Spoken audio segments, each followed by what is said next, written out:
বন্ধুরা একবার ভাবুন তো, যদি পৃথিবী হঠাৎ করে থেমে যায় তাহলে কি হবে? যদি কোনো ট্রেন গন্তব্যের মাঝপথেই থেমে যায় তাহলেই বা কি হবে?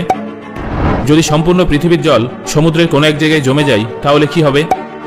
ভাবুন তো, যদি ডাক্তার অপারেশন করতে করতে মাঝপথে থেমে যান তাহলেই বা কি হবে? এই সব কিছুর উত্তর হলো একটাই, আর সেটা হলো এই সব কিছু থাকা বা না থাকার মধ্যে কোনো পার্থক্য থাকবে না। পৃথিবী ঘুরতে ঘুরতে থেমে গেলে পৃথিবীর আর কোনো অস্তিত্ব থাকবে না। পৃথিবীর ভারসাম্য নষ্ট হয়ে যাবে, জীবন শেষ হয়ে যাবে। ট্রেন মাঝপথে বন্ধ হয়ে যাওয়ার থেকে সেটা অচল হয়ে যাওয়াই ভালো। কারণ যারা মাঝপথে থেমে যায় তারা এদিকেরও হয় না আর ওদিকেরও হয় না। যদি প্রকৃতিতে জলচক্র বন্ধ হয়ে যায় তাহলেও জীবন শেষ হয়ে যাবে। আর যদি ডাক্তার অপারেশন করতে করতে থেমে যান তাহলে তার অজ্ঞান হয়ে যাওয়া রোগীর আর কখনো জ্ঞান ফিরবে না। যদি একবার কোনো কাজ শুরু করে ফেলেন তাহলে সেটা সম্পূর্ণ করেই ছাড়ুন, নিজের উদ্দেশ্য পূরণ করেই ছাড়ুন। তার জন্য যত বড় ত্যাগই করতে হোক না কেন সেটা করুন। আপনার সবসময় পরিশ্রম করাটাই হলো আপনার বেঁচে থাকার সব থেকে বড় প্রমাণ। আর আপনি যদি জীবনে কিছু করতে না চান তাহলে একজন মৃত মানুষের মতো জীবন্ত লাশ হয়ে বেঁচে থাকুন। সবসময় কাজ না করার অজুহাত খুঁজতে থাকুন। বিদ্যুৎ চলে গেলে মোমবাতি জ্বালিয়ে পড়ুন। জিমে যাওয়ার টাকা না থাকলে বালতিতে জল ভরে বাইসেপস তৈরি করুন। পৃথিবীতে ঘাম ঝরিয়ে সিক্স প্যাক বানান।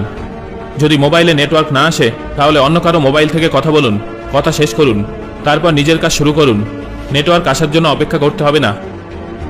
যদি স্ট্যান্ডে বাস না আসে তাহলে ভিড়ের থেকে কিছুটা দূরে সরে গিয়ে স্মার্টফোনে হারিয়ে যাওয়া মানুষগুলোর দিকে তাকিয়ে ভাবুন যে কেন আপনি আজও এই ভিড়ের অংশ হয়ে রয়ে গেছেন। আপনি তো কোনোদিন চাননি এই ভিড়ের অংশ হতে, তাহলে কেন? তাই যে কাজটা শুরু করেছেন সেটা অবশ্যই শেষ করুন। সেটা যে কোনো সময় হোক, যে কোনো জায়গায় হোক, বা যে কোনো অবস্থায় হোক। আপনার সবথেকে বড় সমস্যা হলো এটাই যে আপনি বারবার ঘড়ির দিকে তাকান। ঘড়ির দিকে তাকিয়ে আপনি কি দেখেন? সময় তো আর থামবে না। তাহলে এতে থিওরি অফ রিলেটিভিটির সিদ্ধান্তের কথা ভাবুন। সময়ের দিকে তাকানো বন্ধ করুন। সময় যত দ্রুত গতিতে পাল্টাচ্ছে আপনিও তত দ্রুত গতিতে নিজের কাজে, নিজের পরিশ্রমে, নিজের পড়াশোনায় মন দিন। যদি আপনি ননস্টপ পরিশ্রম করেন তবে আপনি সময়ের সাথে এগোতে পারবেন। কোনো মহান কাজকে শেষ পর্যন্ত পরিণতি দেওয়ার জন্য একটানা কাজ করে যেতে হয়।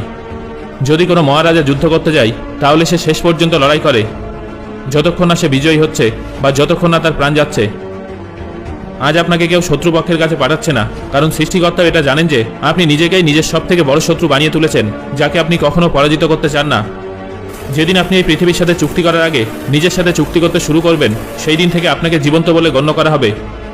যেহেতু আপনি আপনার নিজের নিয়ন্ত্রণ থেকে বেরোতে পারছেন না, তাই আপনার পরিশ্রম মাঝপথেই বন্ধ হয়ে যাচ্ছে। আপনাকে কেউ জোর করে আটকায় না।